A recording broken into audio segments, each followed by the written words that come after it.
time inside, I don't want to mention too much, but were you, so that's a long way to not box, were you boxing at all? How were you sort of keeping sharp, and has there been a big void, soon finishing and then coming back? Was there a lot of catching up to it? Like I said, I never saw a lot of sense in going up and down the lines constantly every day, 4 or 5 hours a day. I never saw sense in it until I came to a point of where my mind it was far from clear, but I only had a few things to reflect on to pass the time, a few things to reflect on what I could consider positive, and I could use to channel my thoughts. And again, when I went to prison, I had plenty of time to think. There were times where I've spent countless hours thinking about different things. Shoulda, woulda, coulda. Should have done this. Should have done that. I didn't do it. So I decided to use some of the things Brendan had showed me. One of them being lines. And I used to do lines up and down exercise yard, just exactly how Brendan had shown me. And people used to look at me, and I can remember a few people, I think a rumour started in one prison. I was a big lad, I've always been a big lad. I was 19 and a half stone at this point in time. I was doing weights, I weren't doing much else. I was studying, but with regards to physical appearance, I was just doing weights, so I was well pumped. People looked at me, they thought he was a big fella. They couldn't understand why we're doing these lines up and down the yard, but as I found over a period of a couple of days, my mind was clear when I was doing it. I was going up and down, and before I knew it, I was doing things Brendan had shown me without even thinking about it. And I think that was the initial trigger, what got my mind back on the development it gives you. And I made my mind up at that point. I want to get into that because I saw what it actually did. I saw what point he was trying to make, and it just went from there really. And I just did bits of pad work. We'd make makeshift pads out of bits of bin bag, pillowcase, cardboard. We didn't have no gloves. We made gum shields out of tissue. We didn't do much open sparring, to be honest. It was just mainly body sparring, but they ban a lot of it because they just see it as progressive violence, I think they called it. So you have to be careful, but the lines, they didn't even understand what I was doing, so I could get away with that. So I just did that for a number of months, and I got it off to a T. Came back into the gym, and first thing Brendan said to me, do you remember your lines? Not where have you been, what's been happening, and I'm not totally unjudgmental. Do you remember your lines?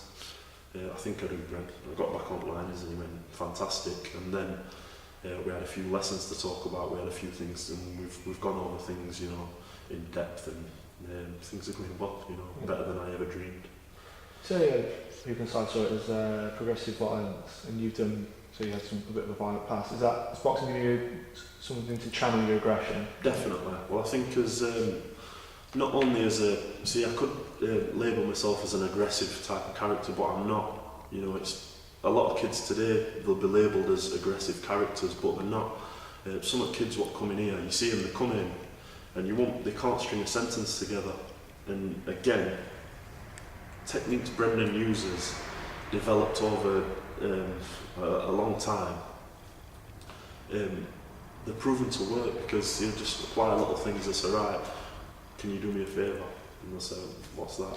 Talk about yourself for 30 seconds. And you see these kids thinking, what's it all about? They go, right, and they try and do it, and they can't do it. They get the friend to do it, the friend does it. That inspires them because they want to do what he's just done. They see how simple it can be, but everybody's different. So he'll apply different things to different people. And it's like I said, some of the kids what come in here, they can't string a sentence together. Give them 3 months. They're moving up and down these lines like without even thinking about it. They're getting in ring. You can't touch them. You can't lay a glove on them. And you might say, well, what's that got to do with boxing? Again, I can't explain it, but proof's in the pudding. It speaks for itself. Yeah. Right, okay, on to the boxing now. So you got a big fight week on Friday. Yeah. 6'8", you're a big lad. Tell us a bit about your boxing style and. Yeah. Well, basically 7'7", are you? 6'8". 6'8". Yeah, when I stand up straight. Yeah, I've been told that.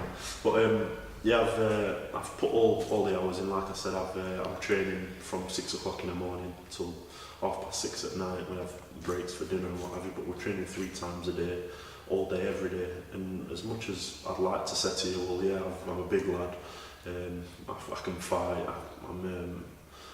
I've got all it takes to win a fight.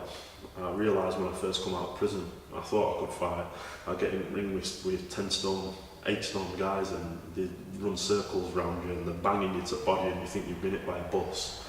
You know, you realise you're not as physically capable as you actually thought. So I've just stuck to it. I've listened to Brendan, listened to Dom.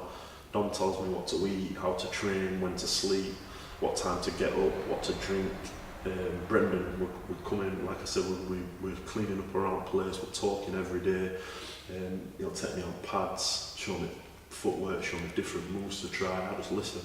And every single day I'm in, you know, I've been listening and following instruction to the dot, to the full stop, and it's basically paying off. You know, I've had 7 fights now. I've won 7. I've got 5 out of 7 knockouts. You know, how good could it be? I've just been signed up with the Hattons, so they all can promote me. I couldn't have. Somebody had said, "Where are you going to be in 10 years' time?" 10 years ago, I couldn't have made it up where I am now. I can't believe it, but I'm here. So. Then move on to Hatton Promotions. You said a bit how it feels to be signed up, and also so it's a very exciting Sheffield undercard, isn't there? Yeah. Next week it's on TV. Tell us a bit about the upcoming fight and how you feel about that. Yeah, Ryan Rhodes is topping the bill. He's defending his European title. There's going to be some really good fights. We've got another kid in the gym, up and coming. I say up and coming, and that sounds like I'm talking down about this kid. He's bantamweight, absolutely brilliant. Kid Galahad, Barry Howard. I can't say enough good things. He's had 2 fights, won them both. This kid is set for big things. I can see that with a small amount of knowledge I've got in boxing. But absolutely brilliant. He's fighting. We've got. I think that's it from our gym. And there's a couple of Manchester fighters, a few kids from other gyms around Sheffield. It's going to be a really big night. I think it's a sell-out show. There was a good amount of tickets done. I've sold a good few tickets. It's going to be a really good night, definitely. What to look forward to. You're 31 now, I believe, is that right? Hey. No. I'm 29 plus 1. Just obviously you might have missed a little bit of time. Where do you want to go with this? You know, how far can you see it going? Well, basically, you know, I think everybody in general has got the doubts. But like I said, you know, any doubts I've had, it's the extinguished by, you know, I'm so lucky to have such good people behind me. You know, not only my family have stuck by me through thick and thin, but like now I've come out and basically people say, you know, they want to hear a complicated answer. I've not got a complicated answer to give. All I do is I listen to everything I'm told. They said jump, and I'll say how high. They tell me how high to jump, and I try and jump that little bit higher. So I'm putting 150% in. You know, basically everything's going absolutely brilliant. You know, I can't say it. I can't elaborate enough how good it's going. But like I say, I do have doubts to myself. You know, I'm 30 years old. People put doubts in your head, you know, because you get good and bad opinions. They say, is he too old, this and that. I'm just listening, and I'm moving fast. So obviously I'm doing something right, and I don't think my age seems to make a difference, because I'm on a winning streak basically. So. What would be the dream then? Do you think 5 years time there? Well, I don't want to run before I can walk. Basically, like I said, I just listen to the T. Hopefully, if I can achieve championship level, that's brilliant.